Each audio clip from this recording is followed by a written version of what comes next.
You should be buying Jalen Hurts in every single one of your Dynasty leagues right now. We'll tell you why on this episode of the Locked On Dynasty Football Podcast.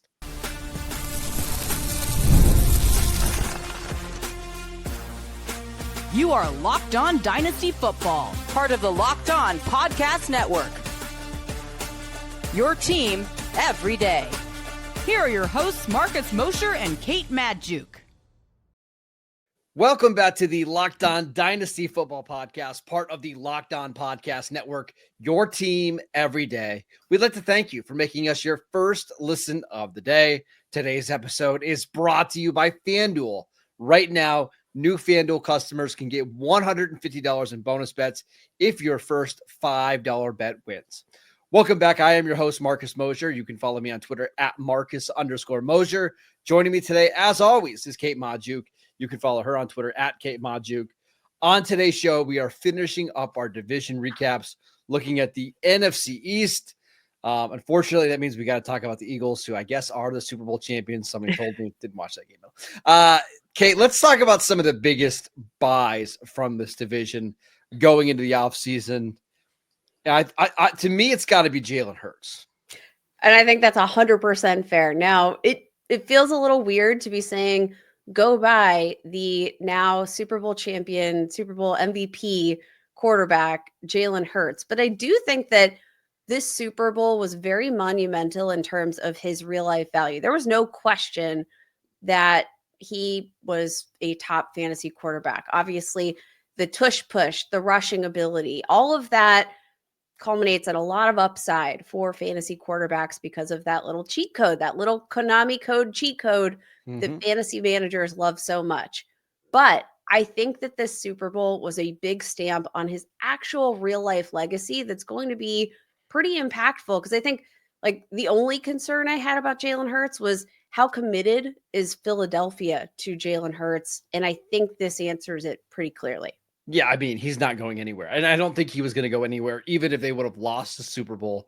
But I think another poor season or the Eagles getting bounced in round one, I wouldn't have been surprised if Howie Roseman searched for alternatives. But now that he's won a Super Bowl and he's been to two in the last 3 years, he's cemented himself as the starter in Philadelphia, as he deserves.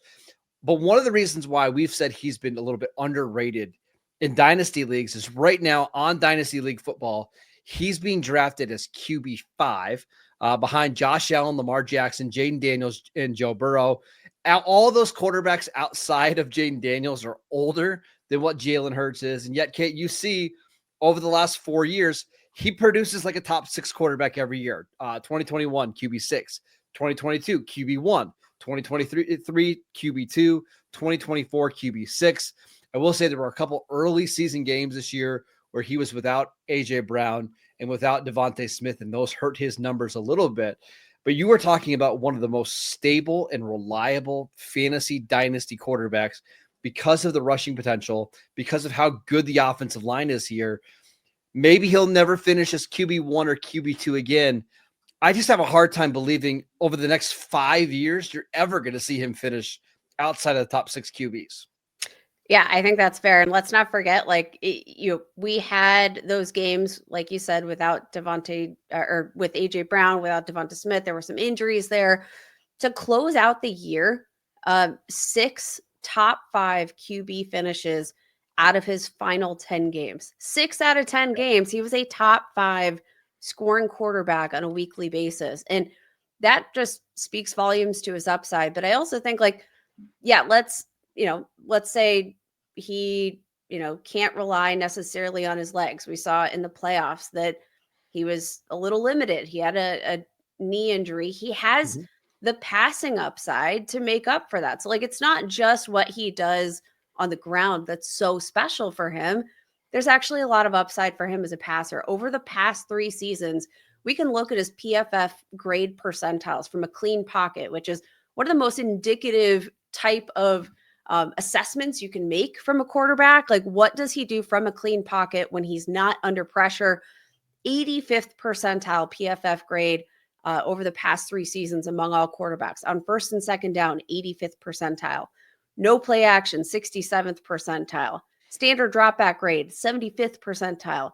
Throws at or beyond the stick, 78th percentile. The only real like QB metric that he grades below averages and is sack rate. And here's the thing, like he makes up for it with his legs. So there's really no negative that I think we can really find because he's got the offensive line to support that run game. He's got Saquon Barkley to complement him in the run game, but he's also got all of the possible weapons you could possibly dream for as an NFL quarterback.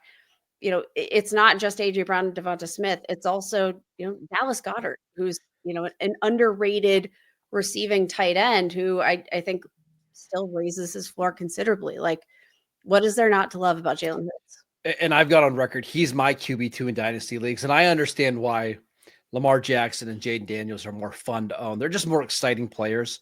And Lamar Jackson had an MVP caliber season this year.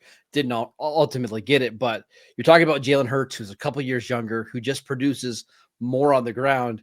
So I'm perfectly fine valuing him around the QB2, QB3 range. But if you're in a one QB league, Kate, you can get him right now outside of the top 45 players. Here are a list of players that are being drafted ahead of Jalen Hurts in one QB leagues that I just don't get, because to me, Jalen Hurts is like a game changer, right? He's going to give you a big advantage every single week in your Dynasty leagues. Jamison Williams, DK Metcalf, Terry McLaurin, Jalen Waddle, Tyreek Hill. You know how much I love Jordan Addison, but Jordan Addison, Chris Olave, like I would just take Jalen Hurts over all of those players in my startup drafts. And that's why I think he's a buy. I think he's still undervalued in our Dynasty leagues. Yeah. And again, you mentioned the age, 26 years old. When we're looking at some of the other kind of locks at quarterback, Josh Allen, Lamar Jackson, both of them 28, Joe Burrow, 28, dealt with some health issues over the past few years. Like Jalen Hurts at that value, at that age, with these weapons in this offense. Yeah, I'm going to take that lock of Jalen Hurts over some of the more volatile, you know, wide receiver 2s, wide receiver 3s, like fringe weekly players that are going to make a difference. But like, you know, Jalen Hurts is going to make the difference in your lineup, especially in a single quarterback league. There's not much to debate. Now, what do you feel about, like, if you are in a single quarterback league, let's say you're well into your dynasty, you're not a startup draft. What do you think of fair prices to trade for Jalen Hurts in this situation? Because I do think trading for a quarterback can sometimes be a little tricky in these situations, but I do think that, like, if you're in a single quarterback league, it's so nice to just set it and forget it. And Jalen Hurts, a perfect guy to do it with. If you're talking about like a player range, like I would have no problem trading like a mid-level wide receiver 2, which is like Devontae Smith, Rome Odunze, Zay Flowers, George Pickens, in that range. As for a running back, to me, like any of the running backs outside of the top 6, I would be willing to trade for Jalen Hurts. So that's, to me, that's Bucky Irving, Kyron Williams, that range of running backs. Draft picks are where it gets a little bit harder, because I don't think a first-round pick gets it done because this quarterback class is so weak. But is a first and second too much? Probably not. That's probably what I would give up. That feels pretty fair. Now, a couple of recent trades here. I think the trade market, these are real-life NFL trades, dynasty trades, courtesy of Dynasty League Football. Jaden Daniels traded for Jalen Hurts and AJ Brown. Are you kidding me? That's a real trade, Marcus. I mean, it's a real trade. I would take Jalen Hurts straight up. Exactly. Like we can argue about that if we want, but like, there's really, I think, no point in arguing. Jalen Hurts and Colts wide receiver A.D. Mitchell for Bryce Young and Jalen Waddle. I mean, I like Bryce Young, but get out of here with that. Seriously. Like, these are, again, real NFL trades. Jalen Hurts and Deebo Samuel, who is a player we said move on from, for Joe Burrow, Jalen Coker, and a 2025 third. I mean, again, I'll take Jalen Hurts straight up, right? So yeah, I mean, I think now is, even after the Super Bowl, you would expect a bump in value after winning the Super Bowl, after being a Super Bowl MVP. But as we've seen in recent trades, you could still get him for 80 cents on the dollar. I think go out and get him right now in your dynasty leagues. All right, Kate, let's talk about some players that we are trying to buy maybe a little bit low on this offseason. I want to talk about Tyrone Tracy because I'm kind of interested in him. I think you might be wanting to sell him. Let's talk about him next. This episode is brought to you by FanDuel. When the game tips off, the NBA action is just getting started, and there is no better place to get in on the action than FanDuel, America's #1 sportsbook. With FanDuel, you can place live bets throughout the game, so even if you miss the opening tip-off or want to bet on a fourth quarter comeback, you can stay in on the action. And if you're looking for a bigger payout, you can even combine your live bets into a same-game parlay. I love using FanDuel's live betting feature because it keeps every moment of the game exciting. I'm not always able to catch the opening tip-off because of some of the kids at home, but when I sit down to watch the game, I can make live bets right from my phone. It is so easy. Plus, the app is fantastic.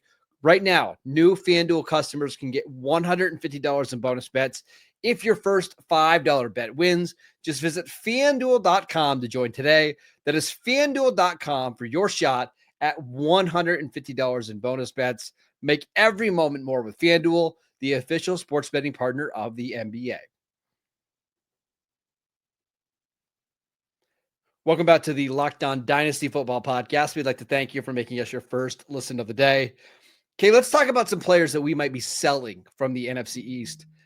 I want to talk about Tyrone Tracy because I have very mixed feelings here. What are your thoughts on the second-year running back from Purdue? Marcus, there are no mixed feelings here for me when it comes to Tyrone Tracy, who I'm all selling. I'm selling so hard here. Now, I'm not here to say he didn't have a great rookie season. I think coming in, there was a lot of excitement as a rookie because he was entering this offense with the New York Giants with a lot of opportunity ahead. I don't think anybody looked at Devin Singletary as a true threat to workload, and surpassed 1,100 scrimmage yards, 6 touchdowns on an offense that was not good. 2 lost fumbles, 4.4 yards per carry, finishes the RB 33 in fantasy points per game. Oh, that's fine. And that's my thing, Marcus. He's fine. He's fine, right? 5th round pick. I don't think he did anything necessarily to, become a lock for the 2025 starting position. He's 25 years old. He's probably like that age, that number is one of the most shocking numbers I think I've heard all of this offseason. He's set to turn 26 in November. Tyrone Tracy in the regular season, among the 70 running backs with 50 or more rush attempts, 18% missed forced tackle rate. That ranked 35th behind Devin Singletary, by the way. 2.8 yards after contact per rush attempt. That ranked 41st among those 70 running backs, tied with Devin Singletary. 47th in first down touchdown rate on rush attempts. That ranked behind Devin Singletary. I don't understand really what the upside is. He had 3 finishes inside the top 10 on weekly scoring in full PPR formats, despite being tied for the 14th most targets among running backs. Like, he's an RB2, RB3, even in the best of circumstances, where, he had, I think, a pretty clear pathway to take over that job. And now I'm just looking at the Giants as an organization that I think is going to be drafting a running back here in the year to come. Why is Tyrone Tracy being valued as a top 15 dynasty running back? So here's why I have mixed feelings, Kate, because he is a tremendous athlete. And we saw, even with playing behind an awful offensive line, a bad quarterback situation, and an offense that really just couldn't generate any type of points at all this season, he was still productive. And this is somebody who is still learning the running back position. He was a former receiver at Iowa. He's only been a running back for a couple of years now. So part of me just wants to buy in that he's an ascending player. And when I look at the ADP, I look at some of the running backs that are going behind him, and there's just not a lot of guys in that range that get me excited, like Joe Mixon, Brian Robinson, Najee Harris, Rachaad White. So I'm hesitant to trade him for any of those guys. But at the same time, you're right. Like, this is going to be a 26-year-old running back on an offense that we still projected to be not very good in 2025. I don't think the offensive line is going to get a ton better. So I do have mixed feelings because I believe in the player and I believe in the talent, but I don't believe in the situation at all. So how do we value that player? I don't know. I think he's just being drafted too high.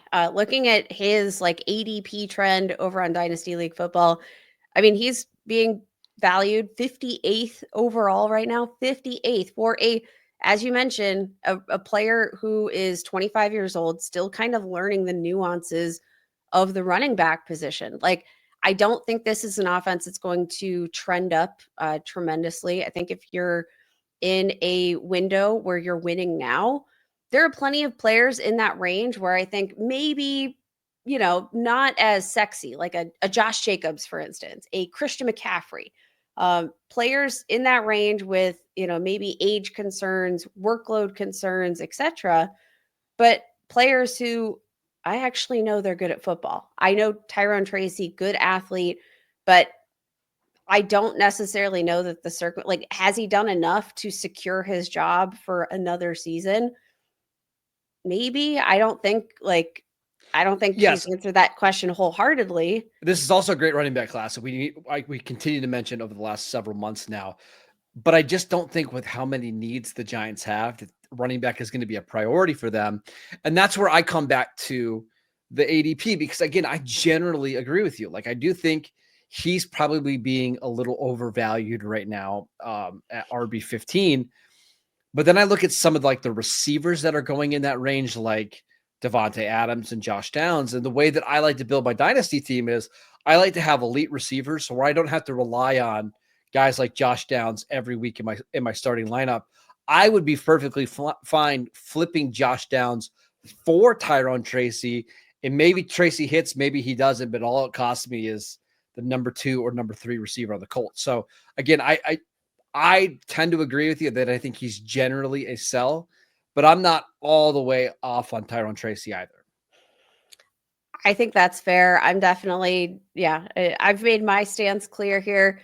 Generally speaking, I mean, when we're looking at, 26-year-old running backs, like that's the age we're about to start selling, right? Yeah. And this is going to be Tyrone Tracy's second NFL season. It's about the practice of Yep. kind of knowing the age, knowing the fact that like we've already done this dance with Antonio Gibson and being like, well, we know the upside could be there for a player who, is switching positions, etc. And Yep. it didn't work out. Antonio Gibson, a fine NFL running back, never became that elite fantasy asset. And I do worry that with the lack of draft capital investment, with the fact that this is a good running back class with, like all of that together makes that price of RB15 a little unpalatable. And I would rather just look toward other positions, or I would rather break Tyrone Tracy down into maybe some more like speculative players that are being drafted behind him plus. So really quickly before we move on, one of the other players that I'm selling from this division is AJ Brown. It has nothing to do with the talent, because I still think AJ Brown's an animal. I still think he should be somebody that's drafted very high in your startup drafts. But right now on Dynasty League Football, he's being valued as wide receiver 9, 12th overall. So the last pick of the first round if you're in a 12-team league. And I just like some of the receivers behind him a little bit better, including Drake London and Marvin Harrison Jr. AJ Brown will be 28 here this offseason. That's not old, but it's also getting to the peak of where these guys are from a dynasty asset thing. I mean, his value is never going to go up from this point. Like, it's only going to go down. I would rather sell a year early than a year late. We saw a lot of games this year where he just wasn't overly involved. In fact, Kate, you look at the playoffs, 1 for 10 against Green Bay, 2 for 14 against the Rams, 6 for 96 and a touchdown against the Commanders spike game, 3 for 43 and a touchdown. The Eagles obviously need him to be really good on offense, but they don't need him to be 115 yards and 2 touchdowns every week for this offense to work. Yeah, I think that's definitely a fair point. And I think that's kind of, a blanket statement for the Philadelphia Eagles in general in terms of their passing assets, because of the fact that their offense is so deeply rooted in the run and their offense is built to run first. That is going to be a symptom, some of those inconsistencies in the passing game. So I understand wanting to move on, even though like we just called Jalen Hurts a buy. So it feels kind of counterintuitive to go on and sell his primary receiver. But Dynasty is all about the market and understanding those fluctuations, the ebbs and flows, and when you have the opportunity to sell at peak value. And I think AJ Brown could be there. That doesn't mean to sell him just to sell him. No. That means I'm if I have AJ Brown, I'm trying to trade him for a specific player in mind. Maybe that's Drake London, who we talked about on this podcast. Maybe that's Marvin Harrison Jr., who we talked about on Friday's podcast. I'm not trading him for 3 different players in a draft pick. Like, I don't want to break him down that way. I want to flip him 1 for 1 for somebody else. And the guy that I want are those 2 receivers that are 22, 23 years old. Yep. Okay, let's talk about some tight end sleepers from the NFC East. This is a great division, but some lackluster tight end play. We'll tell you about a couple tight ends that we are targeting this offseason next.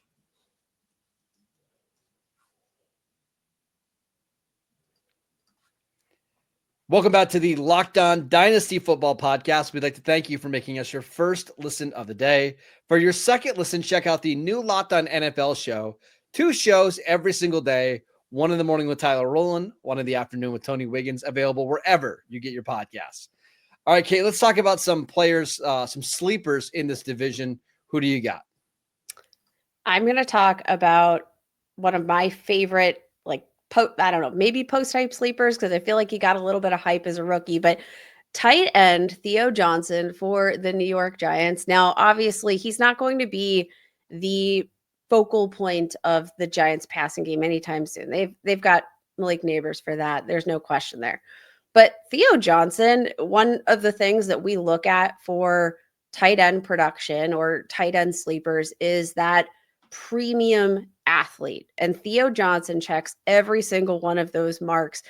Looking at his overall production out of the combine, so came in at 6'6", 259 pounds. So he's a big boy. He is a big boy. 11-inch hands. That's 98th percentile for the tight end position. And he still came out, ran a 4.57 40-yard dash, 91st percentile for the position, 96th percentile vert, 93rd percentile broad jump. Like, he is the ultimate athlete. And what I think is so intriguing about Theo Johnson, especially heading into year 2, is that this is an offense that, they need more pass catchers, obviously, besides just Malik Neighbors. Theo Johnson, I think, has the hands. But I think also, when you look at the organization, this is an organization that loves Theo Johnson, the player.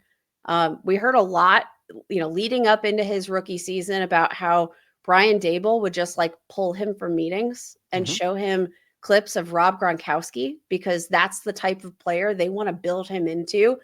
He's got that big boy frame. He's got that athleticism to make plays all over the field. I think he has a lot of traits that are very conducive to long-term success for tight ends. I don't know if it's going to come until they figure out the quarterback situation, but when I'm trying to identify potential value at tight end, those are the traits I'm looking for. So there's 2 ways that you can go here at the tight end position. You can gamble on athleticism and upside in Theo Johnson. I would also mention Ben Sinnott, the tight end for the Commanders, who we like quite a bit, coming out of Kansas State. Now, we'll see what happens with Zach Ertz, but that's another player that I like. Or you can gamble on situation. And I think Jake Ferguson, who last year was being drafted as tight end 9, tight end 10, he's down to tight end 20 now. He got hurt in week 1 with a knee injury. By the time he was fully healthy, Dak Prescott was out of the lineup with a hamstring injury. It was just a disastrous season for Jake Ferguson, but he's 26. He's been productive before. He's the clear-cut tight end 1 in Dallas, and we know how much Dak Prescott loves to feed the tight end position.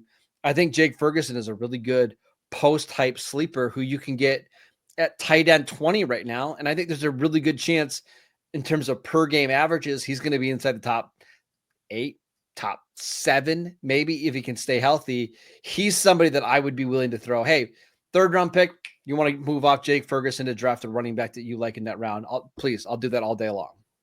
Yeah, I think that's a great call out, especially because of how significantly his value dropped over this past season. latest batch of Dynasty ADP for the month of January had Jake Ferguson as tight end 20. Yeah. Behind Ben Sinnott, a name we just mentioned, behind Noah Gray, Kansas City Chiefs backup tight end, who, yeah, maybe he's about to step in to that tight end one role. We don't really know yet. But like Jake Ferguson is a guy that we know has tremendous rapport with Dak Prescott. We know that this is an offense that beyond, CeeDee Lamb, there's plenty of opportunity for the number 2 pass catcher. And I think with Dak Prescott healthy, that number 2 pass catcher de facto is Jake Ferguson, period, point blank. Can I tell you some players, some non-tight ends that are being drafted around where Jake Ferguson is at?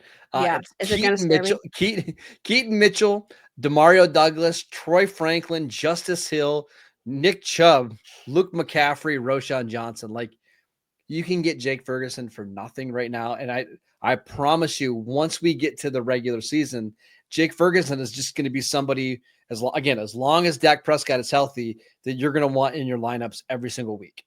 100%. And again, we already kind of had this proof of concept with Jake Ferguson. So yeah, even in like the worst of the worst season, Jake Ferguson has, still had some production here. Yeah. Again, not ideal production.